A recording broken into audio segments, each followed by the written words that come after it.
Welcome to episode 001, Mr. Brian Pareto, who is a veteran at CTI Technology and a veteran in the industry. He is currently the lead VCIO for our organization and goes out and talks to our clients and talks about strategy and where we're going. Welcome. Welcome. Thanks for having me. So today's topic is going to be simply about MSP. Our industry, believe it or not, has this term, this acronym, Managed Service Provider, MSP. And everyone talks about it in our industry as, a common term that everyone knows, but really nobody knows it. In fact, so many businesses out there advertise, best MSP, this MSP. And at the end of the day, the end user has no idea what an MSP is. So I thought it would be very, very prudent to talk about what is an MSP in basic terms. So, and we'll just kind of have just a casual conversation about it. But what is an MSP, which is essentially what we are, but what in your mind, how would you share what an MSP is, Brian? Yeah, so an MSP, in my opinion, is a third-party organization that is going to provide your basic day-to-day IT support. They're going to provide security solutions. They're going to provide infrastructure systems. However, really the most important thing from a managed service provider's offering really needs to be something more around strategy, always providing an increased value, getting to learn that customer's business.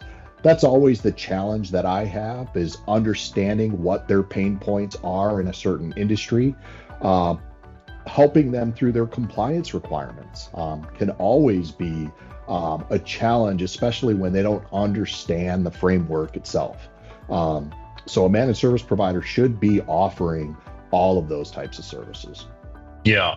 And so what their transition was is, years and years ago, people just had an IT guy or an IT gal. I mean, it was one of those things where you call them up when there's an issue, and that industry boomed and everybody was after it. It was going really well. What we started seeing is that it's hard to serve clients in a very reactive manner. Right. And what's happened now is this MSP version's come out, and it's, now we're saying we're going to manage your environment for you in a proactive space. And so, I think, when you talk about strategy, it's the difference between the on-call person that you just bring in at a moment's notice is it's just, there is no forward thinking or the strategy you're talking about. They come in, fix problem, leave, go to the next problem. Right. It's a very tough business model to sustain. And so for us, and other MSPs around the area, that's the whole concept, is now everyone is really kind of transitioning to a reoccurring revenue model. So you're charged X thousands of dollars a month, and we do exactly what Brian was saying, strategy, break fix stuff, but it's all lumped under $1 amount that's predictable and can be, carefully managed on the P&L. So with that transition, do you see what type of businesses really need, a break fix, which would be that reactive person? I said that term earlier. That's probably not the best term, but break fix versus a managed service where someone's investing in a company like us. What do you think is the pivot or the transition from one to the other? Yeah, I really think organizational maturity comes into play. A startup, a newer company, a smaller company, a 1 or 2 person organization probably isn't going to be the right fit for a managed service provider. As you mentioned, with a managed service provider, we're going to come in with a very fixed set stack of tools that we use. We repeat process over and over and over. Sometimes that's just not in the budget for that smaller of a company or that smaller company. So I really think organizational maturity is kind of that pivot point. And do you guys align in core values? Are the same things important to you as business partners? I think that's also very important for there to be a good solid partnership, a good mix. Yeah, and that's interesting you say that, because after COVID, that was a big move for us, is that we really found that it was most important, because we were all in this pandemic and rushing around, and spread so thin, it was important for us to determine that this is the subset of clients that we should be going after, that are mature in this capacity when it comes to business process, how they view the technology. A lot of companies view the technology as an expense more than an asset. And so we started finding, that it was important to have those type of companies that valued IT and aligned with our core values, like you mentioned, so that we could have a successful experience. And so since COVID, that transition, as you've seen with our customers, I think our customers are feeling it, and feeling the benefit that is. But like you said, the interesting thing about startups is that, you're in this kind of bootstrap mode, you're penny pinching. I get it, and for us, we see, if an industry is really compliant, or needs compliance, we see that 10, 15, 20 users is when they start needing to engage an MSP. But up until then, I think you can bootstrap it. You probably have somebody in-house that understands technology, can do that, those tasks when they show up. But it's hard, at those beginning years to make $1 and then turn around and spend it on technology. So I agree with you 100% that it's core values, maturity, and there's nothing wrong with it. It's just you got to find the right fit for your business at that time. Right. So, what do you think about the solution stack itself? I mean, you mentioned that earlier. I think that's a critical component to talk about is what does that mean when you say solution stack? Yeah. So the solution stack is simply going to be our set stack of tools and hardware that we bring in for every client that we onboard, through our standard firewalls, through our recommended wireless access points, our antivirus, our managed SOC, our email monitoring, even our email solutions and what we will support, what we won't support, all has to align with that stack. And why that's important is that's the stack that we're training our people. There's consistency. We have subject matter experts on every piece of hardware, every tool that we bring into an organization. So we're not having to rely on that manufacturer's support constantly. And I think that's very important for us to be able to repeat a very efficient process for our clients. Yeah, you hit it on the head there, because I think, it's hard to keep pivoting. And so as you move, as we mentioned earlier, moving to this managed service model where it's proactive, if you have one vendor, you're highly trained on it, you're engaged with them, they're providing, a level of support and experience and education to your staff, which in turn, is you're spending money with our clients, and so there's like an investment relationship from client to us to our vendor, and it just makes the whole experience really smooth. But so the other thing too, and kind of shifting off a little bit of that is, coming around to like price, size, revenue. And I mentioned a little bit, 10, 15, 20, I think employee size would be when you really want to start engaging with a managed service provider. Somebody heavily in financial, banking, legal, healthcare, that are heavy on compliance, I think is when I see people engaging managed service providers like us early in the employee size and revenue size. Do you agree with all that? Yeah, for sure. And ties back to the organizational maturity conversation that we were having earlier. When they start to grow and those compliances become more difficult to maintain, right? Our business partners, they need to focus on their core business, not security compliance, not their IT infrastructure. That's where it really becomes important for a managed service provider really to become engaged and help that client through that strategic process, really. Yeah. And people ask about, revenue. Well, how much revenue should we have in order to, start looking for, and it's like, to us, it's never been really a revenue dollar. Somebody once said, I think it was like 3% of your revenue should go to technology. I don't know if that's true or not, but somebody, brought that up. I think we even wrote a white paper on it. And, but that was, might've been pre the pandemic, but, in the end, it varies per organization. And as you mentioned, the maturity level.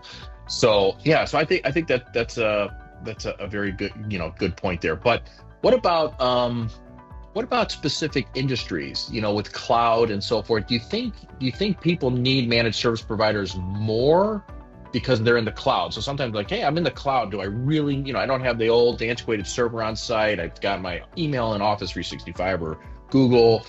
Do you think, that lessens the need for a managed service provider? I don't, and that's where I would leverage again our subject matter expert and our experience. Yeah. I think there's a common misunderstanding that if you're in the cloud, you're natively backed up, there's redundancy. In many cases, that's not the case.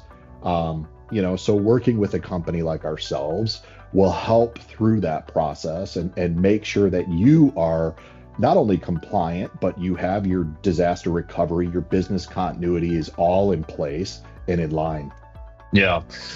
Yeah, so I think that, then the big question comes, like, well, how much is this going to cost? And most people aren't interested in being transparent about pricing, and where we do. I don't mind saying that it's $200 a user, and that's today, that's the date of the publishing of this video. It's subject to change. And it does, cost a lot of money, so if you're a 10-person organization, you're probably going to spend around $2,000. Could there be somebody doing it for 150 a user, 100 user? For sure.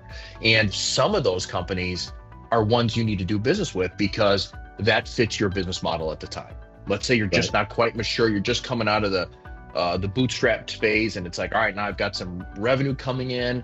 All right, so let's look for one of those more smaller organizations, 1 or 2 or 3 employees that can be at that lower price point, and that's not a problem. It's as long as you see the time when you've outgrown that organization and need to move to a more mature or large organization similar to CTI and so forth. So I think that dollar amount, and are there people higher? Yeah, I do think they're higher, and it all depends on how much complexity is in that environment. Like you said, we do a lot with HIPAA, we do a lot with PCI, SOC compliance around data center management. What other compliance have we had to deal with? GDPR is one that comes to mind, very, very frequent with our clients. HIPAA, you already mentioned. Cyber Essentials is one that's fairly newer to our industry over the past few years. It's really kind of grown. Look, cyber insurance. When we first started hearing about cyber insurance, right, we were getting questionnaires that could be 10, 15 questions, one-pagers, very basic, very high level. I could be given at any moment a questionnaire that might be 30 pages today, right? So it's also evolving as they're learning and understanding what should be in place from a business standpoint to protect their security, their cyber assets. So they're also evolving, and I think that's important to also address, because here again, your managed service provider should really understand what those requirements and what controls can be put in place within our stack. To your pricing point, I just want to mention, that price point is going to include everything under our stack, and we do that for a very specific reason. We want to make sure they have everything we feel they need to have to not only succeed in business, but to stay safe and secure. And then we're not having to manage this from a month to month. There's no a la carte offering. I have 50 antivirus licenses. I have 30 managed SOC licenses. It's all included under that price. And I think that also helps kind of with that transparency that they're getting the full solution. So I do think that's very important as well. Yeah, that's a very valid point. Just because we don't want people going out and making their own decisions on antivirus. If you want to make a decision on a computer, for sure, go ahead, go for it. We'll happily do that. Right. As long as it's within some guidelines of our specs. But the other thing too is, what do you think? There are companies that are just too big for us, and too big for a managed service provider. That becomes into a whole nother level. I think for us, it's a little bit north of 200 users. That's when I would probably really leverage an in-house person, have somebody focused on, doing the day-to-day blocking and tackling. And then when we get engaged in those experiences, now we become this forgive the acronym, but it's MSSP, Managed Service Security Provider. Or did I say that backwards? One of the two. Managed Service Security Provider, whatever it shall be. You got it. Yeah. So the good thing is now it's focused on security. So now you have an in-house staff really doing all the day-to-day, being able to meet with the end user requirements while leveraging an organization like us to watch the business 24/7 to make sure there isn't some sort of threat hackers coming in from the exterior, and we're able to kind of shut those things down. So, there are point of time, that we probably would be too big. And then to further that, I mean, just as people are out there looking, you should find somebody that really specializes in your vertical. For instance, we really don't do government work. We would not be great at serving a school, a municipality of some sort. It just doesn't work. But people should find an IT organization that does align, because they're just, as much as you mentioned that we're subject matter experts on particular tools, now we're subject matter experts in that vertical as well, and we understand what's coming down the pike on that. So yeah, so anyways, all right, so what about I don't know, is there some disadvantages to using a larger MSP like us? Is there a disadvantage to doing that? What do you think about that? That is a good question. I don't know that I've ever been asked that question directly. Yeah. I personally, my opinion, of course, being our VCIO, I don't find much of a disadvantage. We've seen the transition where companies bring an organization like ours into the conversation, right? We haven't sold anything. We haven't executed an MSA. And we hear about their existing reactive type service. We're able to quickly fill gaps, right? We understand quickly what those gaps are. The only thing I keep coming back to, and I hate to say this, is does it align with their budget? Yeah. Right? That would probably be the first thing I would go to. But as you mentioned early on, that's also part of that organizational fit, right? Do we align? Is there a budget in place for this? Because as you said earlier, it's okay if you're working with that smaller 1, 2, 3 person organization. There's needs for that as well. So I think it's important for us to determine kind of that fit in that pre-sale, in those early discussions with a client. Is this going to align? Is the core focus on price? That kind of helps us gauge where that client's mindset is. Yeah, agreed.